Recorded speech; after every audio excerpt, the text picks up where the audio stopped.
Okay, so what we're going to do today is look at the Hyundai i30 SR. Here we go. This one's in black. So we're going to look at this and decide whether this is a good used car buy, second-hand car buy, look at reliability, and also about the driving experience. So let's get on board and let's get... Alright, I'm giving the Hyundai i30 a little bit of welly here along the Putty Road. This is a road built by convicts. It's windy and it's swoopy. It's a great road for driving fast, and it's loved by motorcyclists actually, and many of them die on here every year, not surprisingly. One of my friends told me this should have been one of the courses on the video game GT40. I reckon that's absolutely right. It is great. So if you've got a car and you want to, you know, really give it a bit of a workout, it's a great road to be on. Sadly for you people in Europe, it's in Australia, so it's rather a long way away. But I love it. Every now and again I'll come out here and whichever car I've got, give it a bit of a see into. Sorry, I just have to concentrate while I'm pointing it through a few of these corners. Woo! Yeah, okay, this is fun. So, the i30 SR, this is the one with the 2-litre fuel-injected petrol engine. Man, it goes well actually when you're punting it around here. Thing is, this is not a big car. It's not a small car, but it's not a big car, so you can really point it and shoot.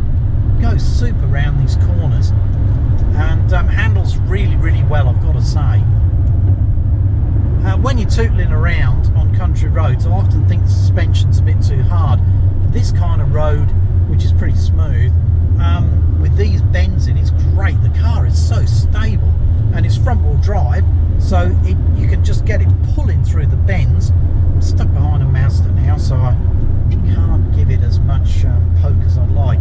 But yeah, I've been really enjoying myself this morning. Good fun. Okay, here we are on board the Hyundai i30 SR.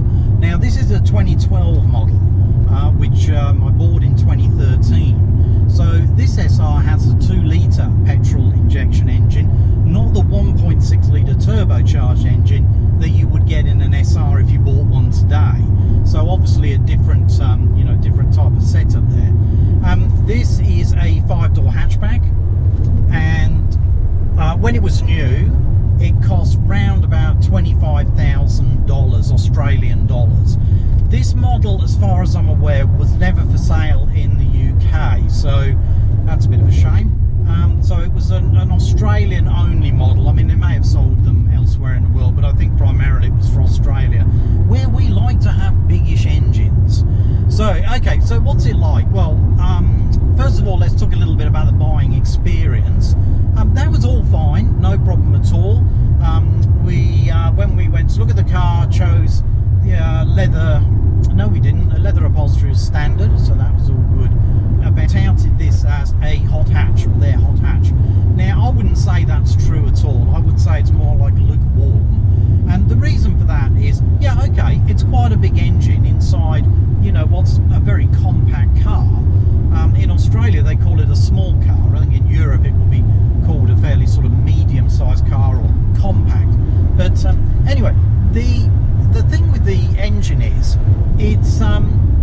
it's not got a massive amount of get up and go, you'd have to say. It doesn't have that like turbine type smoothness that the BMW of a similar sized engine, or even a BMW 1.8 litre would have. It needs to be worked if you really want to get some, you know, really good performance out of it. So the gear change is a 6-speed, it's a 6-speed gearbox, manual in this car, and I would say it's nice and slick and it's easy to use. The only thing is, it's quite a long shift between gears, so if you really want to drive it like a sporty hatchback, you know, and you're hustling it up through the gears, quite often you can easily beat the synchro mesh. So, you know, that's a bit of an issue. The dog is sitting on the passenger seat now, so it's setting the alarm beeper off for the seat belt. And there we are. But look, I mean, it's easy enough to change gear. It's smooth, it's slick, it's light, so that's fine. If you really want to get the most out of this car, though, you really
ride, and he went, yeah, it's not harsh though, is it?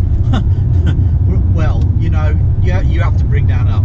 Look, I think it is a little bit harsh, or it was. What I would say now is it's done 127,000 kilometres, and it's softened up quite a bit, I would say. It's not bad now. But look, it doesn't combine a really great ride with great handling. The handling is good, as I've said. The ride, not so good. I find it pretty choppy. Don't like it much myself. I find it a little bit too hard. But there we are, you know. Now, in terms of the other thing, let me just tell you about this thing they got on the dashboard, right? They have this stupid thing. Why would you have this? I don't know. But when you're driving along, say you're in 5th gear, this little arrow will come up and go 6. Now, if I need to be told at this stage in my life when to change up into a higher gear, really, I don't think I should be driving. Anyway, no harm in it, I suppose, but it's just another little distraction. You can do without it. Talking of distractions, on the dashboard, it's got, you know, a screen here. I think, what is this? I mean, probably about 6 or 7 inches. I'll measure the thing later. But I'll tell you what's really annoying about it. You can't seem to turn it off. It's irritating at night. It's actually just too bright. So that's, you know, quite an annoying thing. Brakes are good. I have no problem with those at all. Always, you know, really efficient. Now, it's not that its brake pads changed in 127,000. So I would imagine it's, you know, getting pretty close to having to need new brake pads. But anyway, they feel fine at the moment, so no problem at all there. Let's talk a little bit about the driving position. It's okay. You can adjust the steering wheel up and down and towards you and away from you. Electric driver's seat, pretty good adjustment. Personally, I don't find it that comfortable, to be honest with you, compared to my Mitsubishi 380. Okay, the 380's got bigger seats, you know, they're a bit wider, but they're much more comfortable than these. These are leather.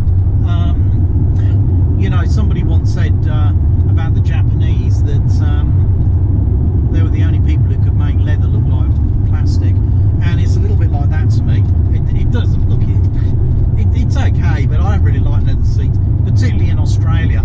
You get in the car after it's been sitting in the sun, and you got your shorts on because, you know, it's hot here a lot of the time, and you burn your legs. I mean, it's ridiculous. So I don't like leather, not a fan of it, but there you go.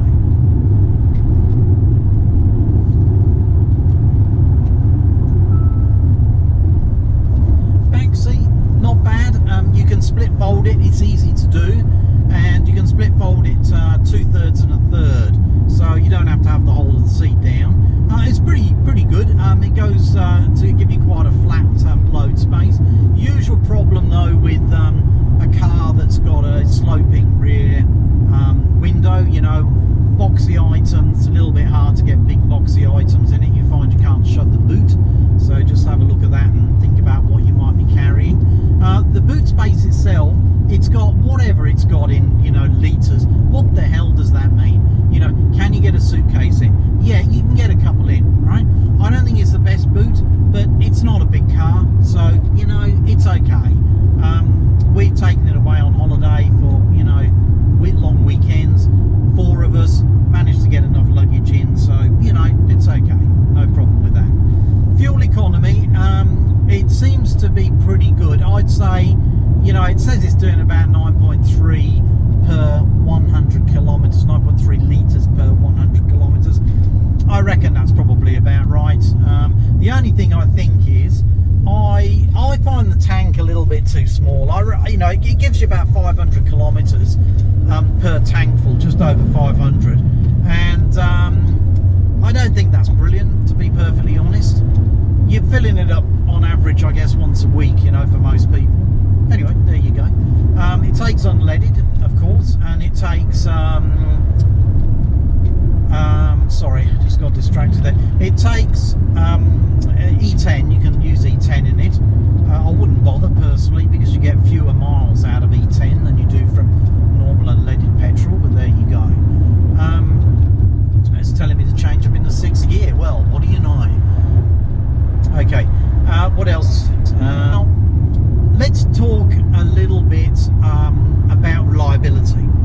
So in 127,000 kilometres, the car's, well, it's broken down once.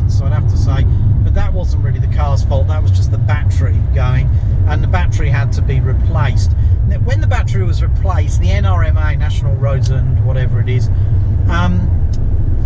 the equivalent of the AA or the AAA, the guy said to me, look, you know, batteries don't last that long these days. These cars are fitted with so many things, they're pulling so much power off, the batteries don't last long. You know, realistically, the battery lasted about 4 years, which I don't think is brilliant. I had a Daihatsu Syrian some years back, and that battery went for 8 years without needing replacing. So, you know, some things are not getting better, that's for sure. Anyway, I had to have a new battery, so that's that. Now, one of the other issues with it, let's just talk a little bit actually about the lights. I hate the lights on this car. Now, when this car was new and motoring journalists were doing reviews on it, not one motoring journalist, as far as I could see, ever mentioned the fact that at night the lights do not throw enough light forward. They just don't reach far enough forward. Now, what I reckon is, when motoring journalists are driving new cars, you know, most of them live in the city. They don't drive them in the country much, so they're not really going to notice this situation with the lights. I've had the lights on this adjusted by the guys at the Hyundai dealership, because when you're driving on normal dip beam at night, and I live out in the country, right, as do a lot of you, when you're driving on dip beam at night, the throw of the lights is bloody rubbish. I mean, it just doesn't go far enough. So I had them adjust them. They pumped them up as much as they can. The problem with that, no, it's slightly better, you know, you can see more, but I still want to see further ahead. Now, it's slightly better than it was, but the problem is you are beginning to dazzle people who are coming towards you, you know, which is a real problem. Now, when you put them on full beam, you expect the lights to project way up, don't you? Okay, but these things don't. They still cut off, right? It's the weirdest thing I've ever seen in a car, honestly. And I've been test driving cars for over 30 years, actually about 40 years, right? I've never ever seen lights that are so crappy. Now, I know that Hyundai, because I wrote about this before, Hyundai said, no, there's nothing wrong with the lights, we don't have any problem with them at all. I just think that's absolute rubbish, right? So just bear that in mind. I'm not really sure what the answer is to that one, to be honest with you, but I don't really like them. I'll tell you an interesting thing. My Mitsubishi 380, that is 10 years old now, and the lights on that are at least double the throw of this car. Okay, now one of my journalism colleagues, in fact a guy who I gave a job to and started off in motoring journalism, who's now, you know, he thinks he's pretty important now. Anyway, now he said to me, oh, you can't compare this car with a 10-year-old Mitsubishi Magna. Well, it's a 380 actually, mate, but anyway. But of course you can. Why shouldn't you be able to do that? Why should a car that was built 10 years ago have much better lights than a car that was built 4 years ago? It just doesn't make sense. So anyway, there you go. That's my rant about the lights. Now, the other thing that's gone wrong with this car, and this is really irritating. So 127,000 kilometers. It has had 3 sets of wheel bearings on the front. 3 sets. Now, like I said, I've been driving for a long time, and I've been doing road tests for a long time as well. In my, I don't know, what is it now, 45 years of driving, I've never ever had one car, either one I've owned, however crappy, or a road test car, or a long-term road test car, I've never ever had the wheel bearings go. This car, 3 sets of wheel bearings, right? Now, if you look online, you'll find a few people have had this same issue. So this is obviously an issue with this car. There's something wrong inherently with the design of the wheel bearings or the way they fit. I don't know what it is. But anyway, they've been replaced 3 times. That's under warranty. And there you go. The warranty on this, 5 years, unlimited mileage. That's good, brilliant, excellent. But next time the bloody things go, I'm going to have to get them repaired, and it's going to cost me money because it's out of warranty, right? So there's obviously something wrong there, and I don't think it's just this Hyundai. So, you know, just bear that in mind. I don't know how much it costs to get them repaired because it's always been done under warranty. But anyway, bear that in mind. So is the Hyundai i30 SR with the 2-litre engine, is it a good second-hand buy? Well, I would say it is. I think it's a pretty reliable car, and hopefully you don't have the problem with the wheel bearings that I've had, but apart from that, it's very reliable. It's a nice car to drive. Even after 5 years, it still feels good and solid. There are no rattles or squeaks. It's been good. It's got a good solid feel to it. Doors close with a clunk. I'll put some info on here about the value of a car with this sort of kilometres on at this sort of age. But yeah, have a look for them. I mean, the SR is not very common, not into the 2-litre version. So, you know, you'll have something that's a little bit different. I think it's going to be pretty reliable. So, yeah, have a look at it and see what you think.